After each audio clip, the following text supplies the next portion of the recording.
Hello everyone, कैसे हो सब लोग। उम्मीद है कि सब बहुत अच्छे से होंगे। इस वीडियो में हम डिस्कशन करने वाले हैं सेक्शन सी के क्वेश्चन नंबर 26 के सॉल्यूशन के बारे में। अगर आपने इससे प्रीवियस वीडियो अभी तक नहीं देखा, साथ ही साथ आने वाले वीडियोस का सॉल्यूशन देखना चाहते हो तो कंप्लीट प्लेलिस्ट का लिंक मिलेगा आपको डिस्क्रिप्शन में। साथ ही साथ हमें टेलीग्राम पे ज्वाइन नहीं किया तो फटाफट से चेक कर लो, वो भी उसका भी लिंक मिल जाएगा डिस्क्रिप्शन में।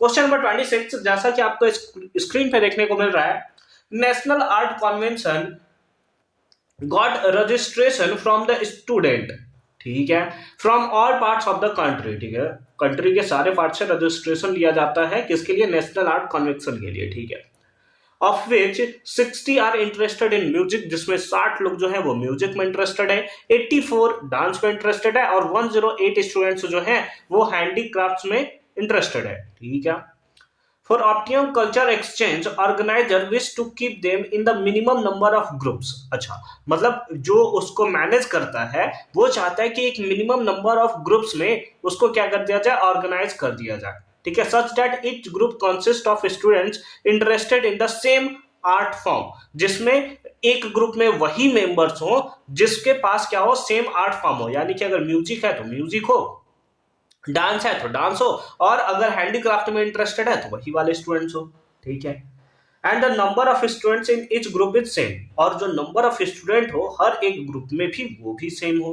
Find the number of students in each group, तो हमें एक तो बताना है कि नंबर ऑफ स्टूडेंट्स हर एक ग्रुप में कितने हैं, और उसके बाद है कि find the number of groups in each art form, यानी कि हर एक आर्ट फॉर्म के कितने स्टूडेंट्स हैं, इसका भी नंबर फाइंड आउट करना है। And how many rooms are required if each group will be allotted a room. अच्छा ठीक है, यानी कि हर एक ग्रुप को अगर एक रूम अलॉट किया जाए तो टोटल नंबर ऑफ रूम्स बताना है। यानी कि यहां पर हमसे 3 क्वेश्चन किया गया है और तीनों क्वेश्चंस का अगर आप आंसर दे देते हो तो 3 मार्क्स आपको प्रोवाइड कर दिया जाएगा। ठीक है, चलो अच्छी बात है। तो देखो यहां पर एक एक करके आप बात को समझोगे। क्या दिया हुआ है कि 60 स्टूडेंट है म्यूजिक में इंटरेस्टेड, ठीक है, 84 स्टूडेंट्स है डांस में इंटरेस्टेड और 108 स्टूडेंट्स है हैंडीक्राफ्ट में इंटरेस्टेड। आपको मिनिमम नंबर ऑफ ग्रुप्स निकालना है। मिनिमम नंबर ऑफ ग्रुप्स कहने का मतलब क्या है? जैसे अगर आपसे बात करूं कि एक है 60, एक है 84 और एक है 108, तो अगर मिनिमम नंबर ऑफ ग्रुप्स निकालना है तो ग्रुप्स क्या इससे ज्यादा होगा या कम होगा?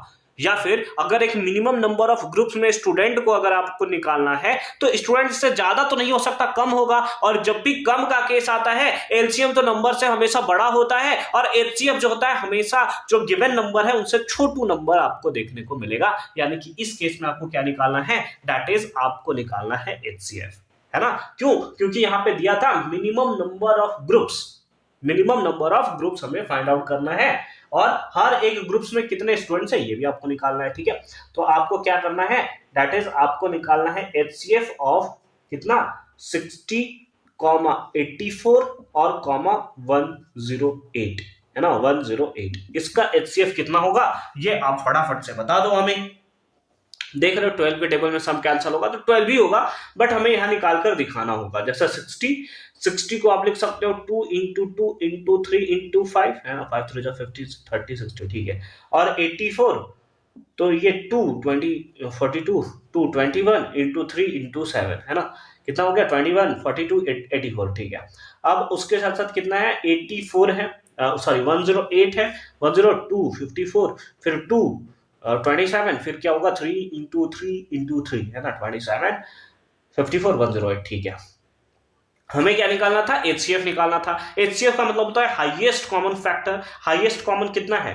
यहां पर भी डबल टू, तो यहां का रख दो 2 इंटू 2, ठीक है। एक 3 तो इंटू क्या हो जाएगा? 3। कितना हो जाएगा? कितना हो जाएगा ये?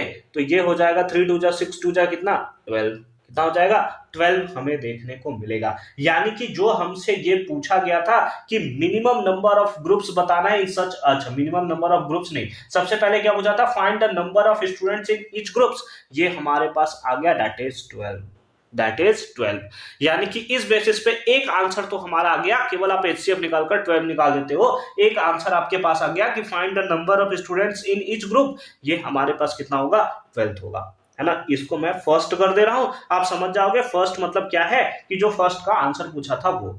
दूसरे में पूछा है find the number of groups in each art form, हर एक आर्ट फॉर्म के नंबर ऑफ ग्रुप्स बताना है। ठीक है, ठीक है, तो सबसे पहले निकालेंगे number of groups of music, किसका, ऑफ म्यूजिक।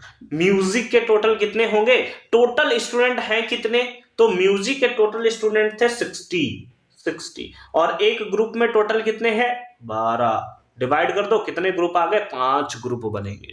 कितने बनेंगे, 5 ग्रुप बनेंगे। उसी टाइप से आप निकाल दोगे नंबर ऑफ ग्रुप ऑफ किसका, दूसरा था डांस, है ना, DID लिटिल मास्टर, डांस के टोटल कितने थे 84 और हर एक ग्रुप में मेंबर कितने हैं 12, डिवाइड कर दो, कितने आ जाएंगे 7, यानी कि इसका कितना ग्रुप बनेगा 7 ग्रुप बनेगा। उसी टाइप से number of groups of handicraft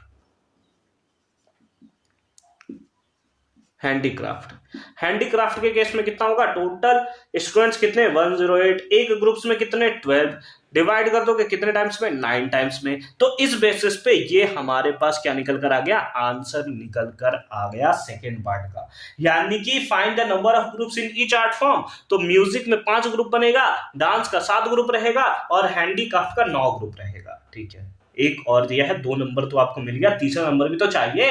how many rooms are required if each group will allotted a room, यानी कि अगर हर एक ग्रुप को अगर एक रूम दिया जाए तो टोटल नंबर ऑफ ग्रुप्स बताओ कितने होंगे। भाई जितने नंबर ऑफ ग्रुप्स है उसी को जोड़ दो तो वही नंबर ऑफ रूम्स निकल जाएंगे। ठीक है, तो टोटल रूम्स कितने हो जाएंगे, इसको मिलेगा 5 रूम, इसको मिलेगा 7 रूम, इसको मिलेगा 9 रूम, तो ऐड तो करने आता होगा, 12 और 9 21, इतने रूम्स मिल जाएंगे। And that is the right answer of this question. I hope कि अगेन ये पार्ट आपको एकदम क्लियर फॉर्म में समझ में आया होगा कि कैसे हमने इसका सॉल्यूशन जो है वो किया है। मिलते हैं आपसे अगली वीडियो में क्वेश्चन नंबर 27 के सॉल्यूशन के साथ। कंप्लीट प्लेलिस्ट का लिंक मिलेगा आपको डिस्क्रिप्शन में, तो एक बार डिस्क्रिप्शन आप जरूर चेक कर लोगे। साथ ही साथ हमें टेलीग्राम पे ज्वाइन नहीं किया क्योंकि हम बहुत जल्द लाइव क्लासेस में सारे के सारे डाउट्स को क्लियर करने वाले हैं, साथ ही साथ बहुत सारे सैंपल पेपर का भी सॉल्यूशन करने वाले हैं। तो मिलते हैं आपसे अगली वीडियो में, अच्छे से पढ़ाई करते रहो। All the very best for your upcoming examination.